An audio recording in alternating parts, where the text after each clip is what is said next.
प्यारे बच्चों, स्वागत है आपका एनसीईआरटी बायोलॉजी की सीरीज में। आज हम लोग क्लास 12th का ये फर्स्ट चैप्टर बायोलॉजी का जीवों में जनन में अलैंगिक जनन की चर्चा करेंगे। तो चलिए देखते हैं अलैंगिक जनन। तो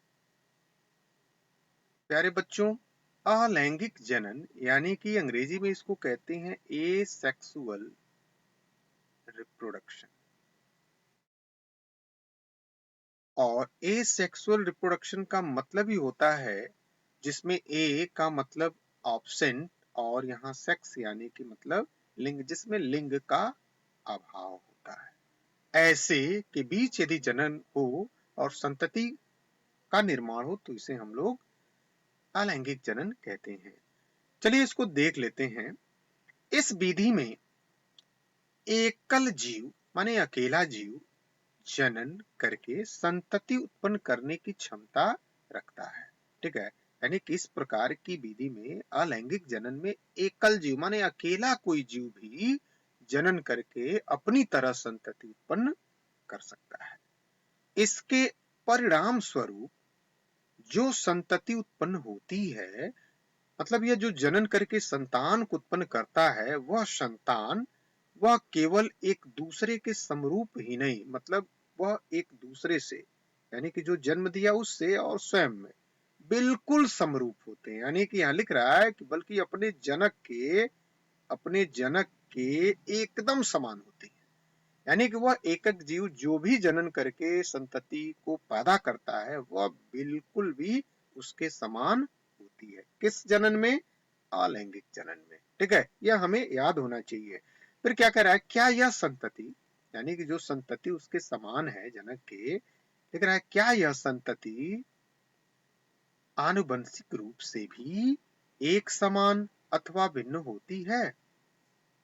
मतलब क्या, यानी कि जो वह संतति आती है एकक जीव जनन करने के बाद, जो संतति आ रही है, प्रोजनी जो आ रही है, वह क्या आनुवंशिक रूप से भी, आनुवंशिक रूप का मतलब होता है जैसे जो उसको जन्म दिया तो उसके भीतर के जो कैरेक्टर्स है वो जीन के माध्यम से संतति में आना, ट्रांसफर होके आना, उसे हम आनुवंशिक रूप यहाँ पे समझेंगे। और आगे हम लोग सीखने वाले भी हैं, पढ़ने वाले भी हैं कि आनुवंशिकी होता क्या है। ठीक है, तो फिलहाल यहाँ पे इतना ही कि जो संतति अलैंगिक जनन के फलस्वरूप आ रही है, जो एकक जीव के द्वारा आई है, क्या वह आनुवंशिक रूप से भी अथवा एक समान अथवा भिन्न होती है? तो प्यारे बच्चों, बिल्कुल भी।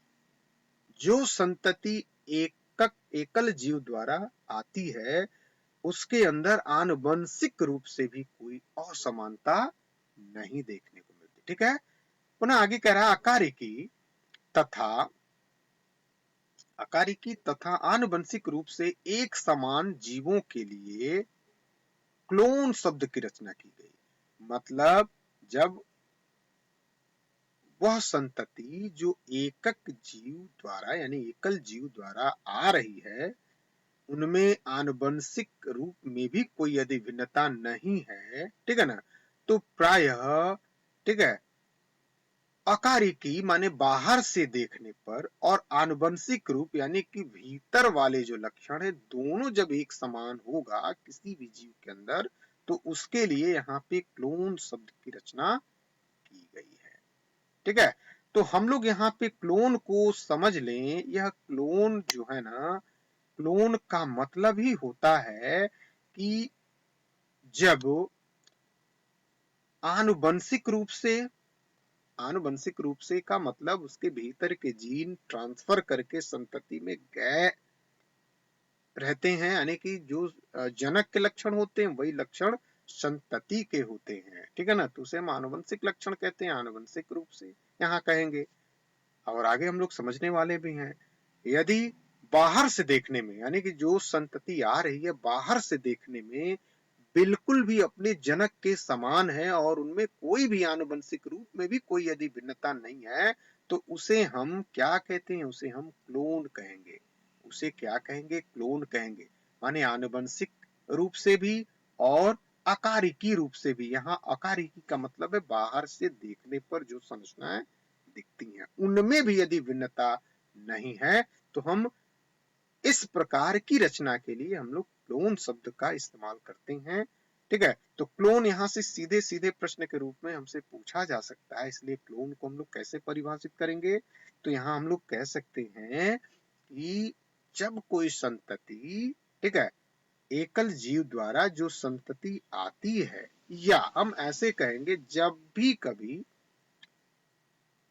आनुवंशिक रूप से और आकारिकी रूप से किसी प्रोजनी में एक समान गुण देखा जाए, मतलब एक समान संरचना देखा जाए, तो उसे हम लोग क्लोन कहेंगे। ठीक है, यानी क्लोन क्या है? तो अकारिकी और आनुवंशिक रूप से एक समान जीवों के लिए क्लोन शब्द का इस्तेमाल किया गया है। ठीक है, तो प्यारे बच्चों यहाँ पे हमको यही सीखना है कि अलैंगिक जनन में क्या होता है।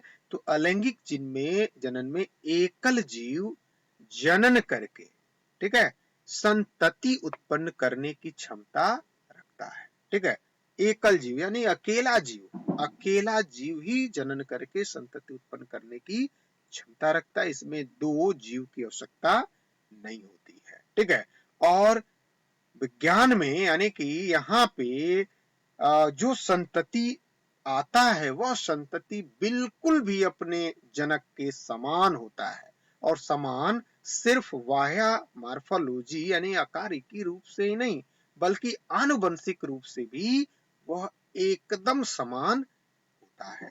तो जब भी कोई प्रोजनी अकारिकी तथा आनुवंशिक दोनों रूप से समान हो तो वैसे के लिए ही क्लोन शब्द की रचना की गई है या क्लोन शब्द कहा जाएगा। ठीक है, तो प्यारे बच्चों आज के लिए बस इतना ही।